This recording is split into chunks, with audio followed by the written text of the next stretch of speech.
Alright guys, hey, how's it going? I'm going to start by talking about the few things that I didn't get to the last couple of days that were just extras. And they're really small, given the scope of the special and everything else that's happened. They actually seem like really small potatoes, but they are important to point out. So, first of all, I just completely forgot to mention Loang, and the fact that he seems to be involved in something nefarious. We just had a little tiny scene with him and another woman where she was wanting him to move up a ceremony of some kind, and she said that he was never going to convince everyone to get behind it, and especially the American, meaning Daryl. So we don't know exactly what Loang is up to, but clearly he's got some potential to be a little bit more of a villain than we originally thought he would be, or that, Daryl thought he would be. So anyway, I've talked about that a little bit, and we had kind of suspected that anyway. So it's just kind of confirmation that he's up to something, and we don't know what it is. So it will be really interesting. The other thing I wanted to talk about, I have to credit W.D. Way with. She's the one that noticed it, and that was there's a scene where when Carol wakes up and Ash brings her breakfast, because she spent the night in his shed. Number one, she seems to be eating oatmeal, and oatmeal is something, we didn't see it specifically around Beth, but we saw it around Denise, and obviously Denise was a huge Beth proxy, right? And we saw it another time too, and I can't remember what the other time was, but it's a symbol that we've seen more than once, and so that's important that we're seeing oatmeal. Again, it's a purposeful choice for them to put that in there rather than him giving her, a granola bar or just anything else that's more generic. The other thing was that she was eating it with a spoon, and W.D. Way pointed out that she was like holding the spoon more than once above the bowl. It was almost like she was waving it around for the audience to see, and that is just, it's a spoon, right? Beth's spoon. So that's something that we've seen around her a lot, and that's just a lot of Beth symbolism. That's all I'm trying to point out. There was the oatmeal, there was the spoon, and that's on top of everything else I already mentioned in my analysis video, that all of the different sequences and things like that. So that was pretty much it. That was what I wanted to mention. There's just a few things here and there that I forgot to put into my original video. So I'm just mentioning them for the sake of mentioning them so that you can look for them. The other thing I was going to talk about is the kiss. I don't know how many people have seen it, but it's the stuff that's leaked. It's clearly pirated, like somebody recording the screen, so it's not high quality. But it's in that same scene that they did show us part of in the trailer, where she tells him, and I'm not going to try and say the word because I'll screw it up, but she tells him a French word that means a change of scenery. It's like right after that they kiss, and it's kind of what I thought. I mean, it's not a sex scene, it's not like porno tongue, but they kiss, and it's actually kind of sweet,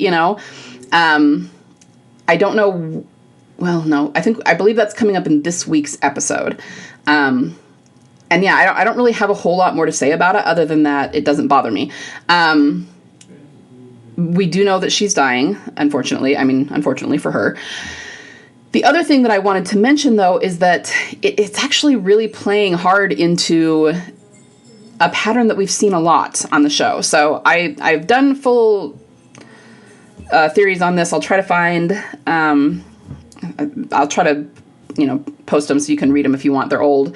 But very often, and I had to think about why this was, but it did occur to me why. So I've mentioned before that after the Leah thing happened, they actually had Gimple on. It was one of the TTD episodes, the Talking Dead, and they asked him why they decided to do this. Like, why give Daryl, this love interest, Leah? And, especially when, she turned out to be a little toxic and it wasn't going to be long term. And Gimple said, well, that's growing up. And so Gimple is a big fan, it seems, of having the character have a relationship first that is either toxic or just a short-term relationship that doesn't work out for whatever reason. And it's his way of helping them develop, like, mature romantically, to have some romantic experience, even if it didn't work out. And that is somewhat true to life, because, I mean, most people don't marry the first person they're in a relationship with. Most people, that happens for them in teenagerhood, and very rarely does it work out because you're young and you've got a lot of growing up to do, and it just doesn't, There are some exceptions, of course, but... So that's, that's Gimple really telling us why he does this pattern with the characters, but we've seen it with a lot of characters. Pretty much every character on the show has had a short-term love interest before they met their like soulmate. Well, not necessarily before they met their soulmate, but before they actually got together with their soulmate and started a relationship with them. So we had Rick and Jesse was one, and that was another one she was quite toxic. So not unlike Leah.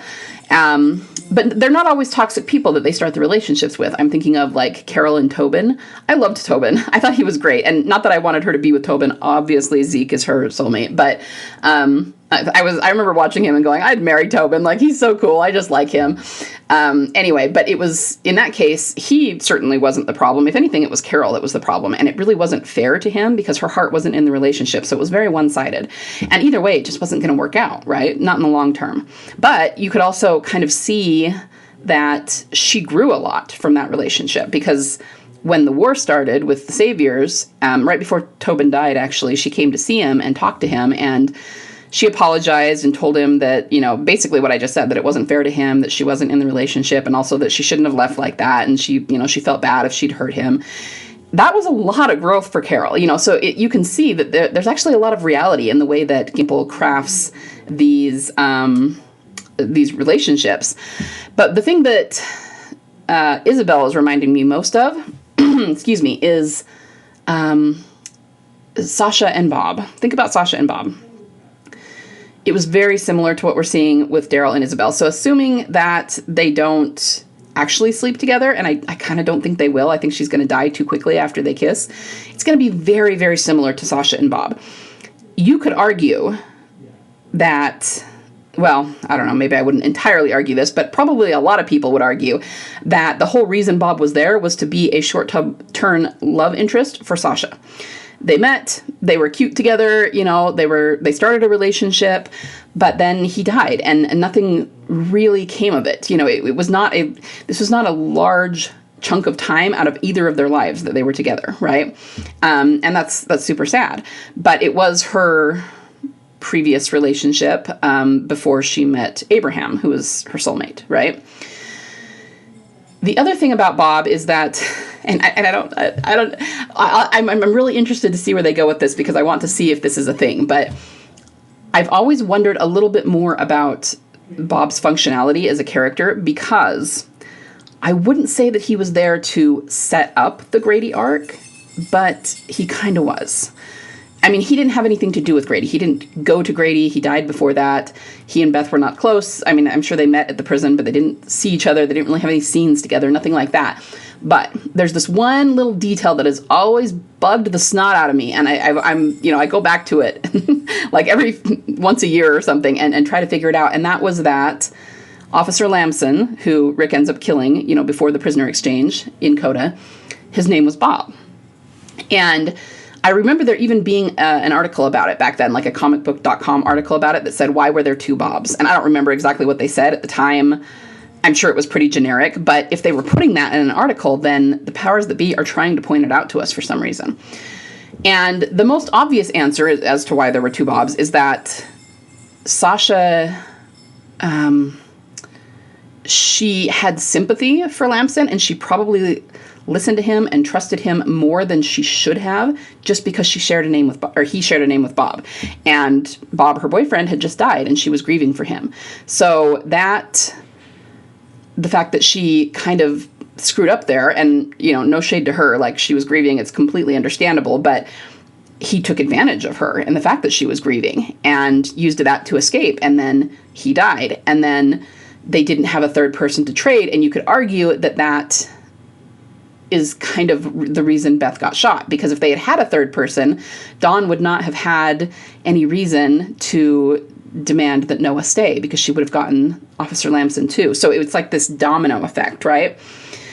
So I don't know if this is a thing. I might be trying to connect things that I shouldn't be connecting, but the fact that more and more Isabelle and Daryl are looking like Sasha and Bob. So, I mean, the main thing that I want you to take out of this, I'm really rambling about deeper theories here, but is that they're going to kiss. She's going to die. She's going to be the Bob, right? To what Bob was to Sasha, she's going to be that for Daryl.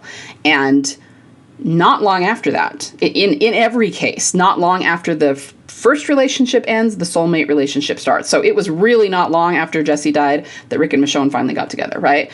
It was really not long after Ron died that Carl and Enid got together. You know what I mean? It's always like that. And it seemed a little bit longer it seemed to me to be a little bit longer with Sasha and Abraham, but in terms of like how much time had actually passed on the show, it was really not long at all. So I think that's what they're going for here. But I'm just really interested to see. I'm trying to create a tie between the Sasha Bob and Isabelle Daryl relationships, in the sense that Bob sort of led to what happened at Grady, and maybe something about Isabelle is going to lead Daryl to Beth. I mean, I'm just trying to draw parallels there, and maybe there aren't as many as I want there to be. But it's definitely interesting, and I'm going to be really paying attention going forward to what they do with Isabelle. And, we know, unfortunately, that she's going to die. Will she die of a walker bite like Bob? I don't know. I don't think they've released how she dies, but she is going to die. So anyway, I just wanted to say that. Yes, they kiss, and, it's not anybody's favorite thing, but it is what it is. And the other thing is that they're, like, looking at the sun. I guess I don't know if it's the sunrise or the sunset, but I'm assuming it's the sunrise. So I also feel like I kind of understand now how we're going to get to the scene where she tells him to bet on hope. Because if the sunrise, we always say Beth is, that's like a Beth symbol, like the sunrise, right? And it's because it's very hopeful, and she was always very hopeful and faithful about things. So having him kiss Isabelle in the sunrise shows that he's operating from a place of hope. He is looking toward the future. He's looking to be with somebody. Certainly someone who has no hope wouldn't be looking to start a new relationship, right? And then you can totally see that when she dies, that's going to put him in a really despairing place again. And that sucks. It does. It sucks for Daryl. And that's why we hear her, and we're assuming it's like the ghost of Isabelle. This is probably after she dies, but he hallucinates her, and she says, bet on hope, like, don't give up. And especially if if they were together and he's losing hope because she died, and so he no longer has her and he no longer has that relationship, to say bet on hope is almost code language for saying you're going to find somebody else and she's just around the corner. Like, if the two of them, Daryl and Isabelle, getting together was about hope for the future, and now she's dead and she's saying bet on hope, well, she's not going to be around, right? So who is going to be? Somebody else is going to be. You see what I mean? So I do think they're just guiding us toward that. That's all. So yeah, a little bit shorter video today. I think I'm going to leave it there. Oh, I didn't talk about the Daryl and Carol reunion. I don't have a whole lot more to say about that than I did before. There's definitely some symbolism going on, and I think I'll wait until we see it in the episode before I talk about that. But it's very much like Terminus. Like, they see each other, they hug. It's very sweet. Excuse me, guys. I've done so much recording over the last few days. I'm losing my voice. Anyway, it's very sweet, and he kind of hugs her and puts his head on her shoulder in the same way he did at Terminus. And remember that in this special, more than once, they talked about how he was always approaching her as almost like a little boy to his mother or to his teacher or something. And that was true at Terminus. He was hugging her that way. The other thing that I actually forgot to talk about yesterday when I talked about the special that we all really liked, I was talking to my fellow theorists about this, is that she even talked about how in season 2, when Daryl first gave her the Cherokee Rose, she said it was almost this vibe like he was a school child bringing something to his teacher. And I really like that she said that, because it just shows that even all the way back then, they really weren't seeing it as a romantic thing. Between the two of them, the vibe was not that, and they both agreed that that's what it was.